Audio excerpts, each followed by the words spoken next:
hospital. Menteri Kesihatan Dr. Zul. Saya Menteri Kesihatan Dr. Zul. Saya ada masalah yang besar. Kementerian Kesihatan Malaysia KKM tak cukup duit. Ya betul, memang KKM dapat 46 million ringgit dalam bajet tahun ini. Tapi belanja KKM sangat besar. Perlu beli mesin MRI, perlu ambil lebih ramai doktor dan jururawat, menaik taraf hospital sedia ada, banyak lagi. 46 million ringgit mana cukup?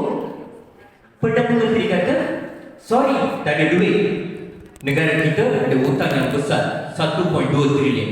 So KKM kena jimat. Jadi saya ada satu idea, iaitu rakan KKM. Saya akan pakai hospital kerajaan untuk menjana duit. Dana ini nanti saya akan pakai untuk beli equipment dan menaik taraf hospital dan klinik kerajaan. Idea saya macam ni.